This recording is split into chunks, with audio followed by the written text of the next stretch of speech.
नमस्कार दोस्तों, आप सभी का बहुत बहुत स्वागत है आपके अपने इस YouTube चैनल मेंस टॉक में। दोस्तों, पेनिस पर होने वाली खुजली, जलन, लाल लाल दाने और सफ़ेद पपड़ी, जिसे हम penile yeast infection, fungal infection या फिर बेलेनाइटिस कहते हैं। इस पर पहले भी मैं वीडियोस बना चुका हूं, लेकिन दोस्तों आज का ये वीडियो बिल्कुल अलग है। आज हम इस बारे में बात नहीं करेंगे कि ये क्या होता है, बल्कि हम इस बारे में बात करेंगे कि जो आपकी सबसे बड़ी परेशानी है कि डॉक्टर साहब हमने क्रीम लगाई, हमने दवाई खाई, इन्फेक्शन 10-15 दिन में ठीक भी हो गया, लेकिन महीने 2 महीने बाद ये फिर से वापस आ गया है। तो ये आखिर बार बार क्यों होता है और होम्योपैथी इस बार बार होने की टेंडेंसी को जड़ से कैसे ठीक कर सकती है, आज हम इस क्यों का जवाब ढूंढेंगे। तो दोस्तों, वीडियो को अंत तक ज़रूर देखिए।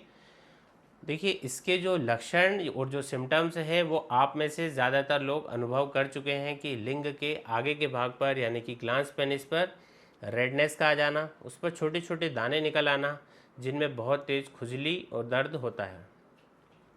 कभी कभी जलन और दर्द भी इसमें महसूस होता है और वहाँ एक सफ़ेद पनीर जैसी डिस्चार्ज या फिर पपड़ी भी निकलने स्टार्ट हो जाती है। तो ये सब होता है एक फंगस की वजह से जिसका नाम है कैंडिडा एल्बिकेंस। और दोस्तों, ये एक फंगल नॉर्मल स्थिति में भी जो है हमारी स्किन पर ये होता है, लेकिन जब इसको बढ़ने का मौका मिलता है तब ये इन्फेक्शन पैदा करके देता है। जब इसे मौका मिलता है तो ये मौका उसे कैसे मिलता है कि जब हम साफ़ सफाई में कमी रखते हैं, पुअर हाइजीन रखते हैं। दूसरा कि अगर आपकी इम्यूनिटी है वो कमज़ोर है, जैसे लंबी बीमारी के बाद या फिर आपने कोई हैवी एंटीबायोटिक्स ली है, तो ये जो फंगस है ये फिर बढ़ जाते हैं। तीसरा और बहुत बड़ा कारण है हाई ब्लड शुगर यानी कि डायबिटीज़। जिन लोगों को शुगर लेवल उनका कंट्रोल में नहीं रहता, उन्हें ये इन्फेक्शन बार बार होता है। इसके अलावा बहुत ज़्यादा टाइट अंडरवियर पहनने, गीलापन बने रहने की वजह से या फिर किसी इन्फेक्टेड पार्टनर के साथ फिजिकल कांटेक्ट में आने से ये हो सकता है। कॉम्प्लिकेशन की बात करें तो अगर इसका सही समय पर इलाज ना हो तो फिर फोर स्किन का पीछे जाने में दिक्कत आ सकती है, जिसे कि हम फाइमोसिस कहते हैं।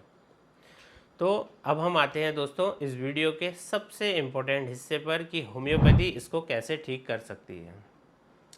देखिए, होम्योपैथिक में हम सिर्फ फंगस को मारने वाली क्रीम या दवाई नहीं देते हैं, हम आपके शरीर की उस कमजोरी या उस टेंडेंसी को ठीक करते हैं जिसकी वजह से उस फंगस को बढ़ने का मौका मिल रहा है।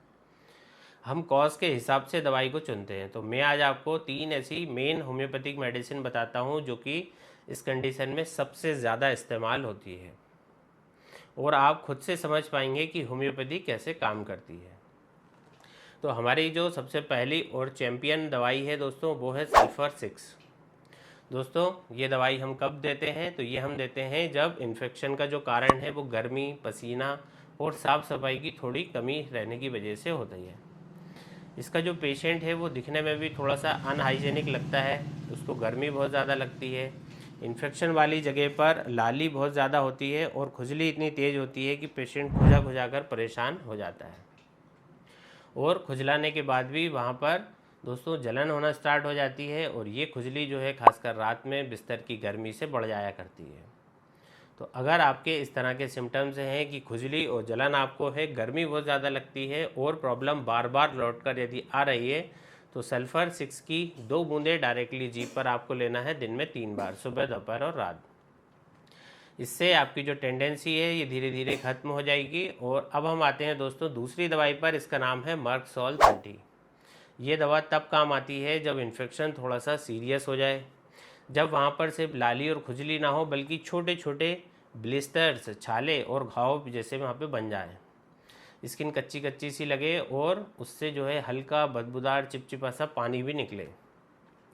इसके पेशेंट को बहुत ज़्यादा पसीना आता है, मुंह से लार बहुत ज़्यादा बनती है। तो अगर आपके इन्फेक्शन में जलन के साथ साथ चुभन वाला दर्द है और वहाँ पर घाव या फिर अल्सर्स भी बन रहे हैं, तो आपकी मेडिसिन है मर्क सोल 30। इसकी 2 बूंदें डायरेक्टली आपको जीभ पे लेना है दिन में 3 बार।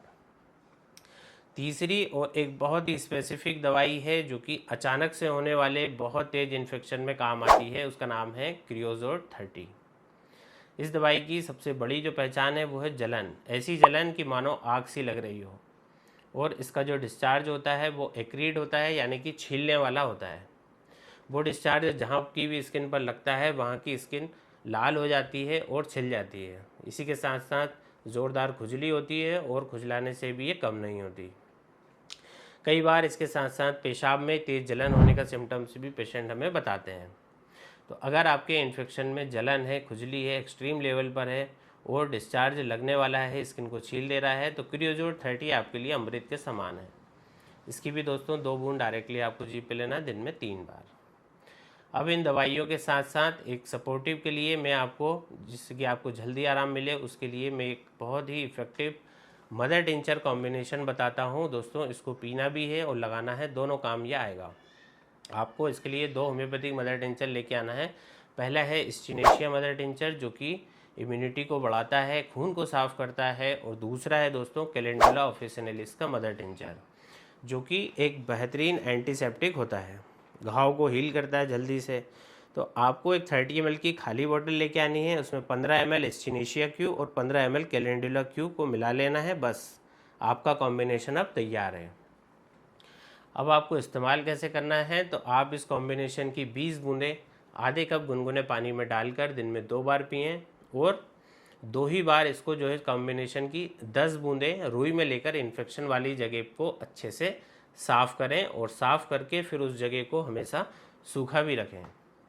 दोस्तों ये कॉम्बिनेशन आपको इंटरनल दवाई के साथ साथ यदि आप लेते हैं, लगाते हैं, तो इसके असर को ये डबल कर देता है और आपको खुजली और जलन में तुरंत आराम इससे मिलता है। तो दोस्तों आपने देखा कि होम्योपैथिक सिर्फ फंगल इन्फेक्शन का नाम सुनकर एक दवाई हम नहीं देते हैं, हम पेशेंट के पूरे केस को समझते हैं, उसके कारण को पकड़ते हैं और फिर उसकी टेंडेंसी को ठीक करने की दवाई देते हैं। आशा करता हूँ दोस्तों कि ये वीडियो आपको इन्फॉर्मेटिव लगा हो, आपके लिए फ़ायदेमंद रहा हो। अगर वीडियो अच्छा लगा है तो प्लीज़ इसे लाइक कर दें और चैनल को दोस्तों सब्सक्राइब कर लें, बेल आइकन की बटन को दबाना ना भूलें। मिलते हैं अगले वीडियो में एक नई जानकारी के साथ। तब तक के लिए स्वस्थ रहिए, मस्त रहिए, चैनल को देखते रहिए। धन्यवाद।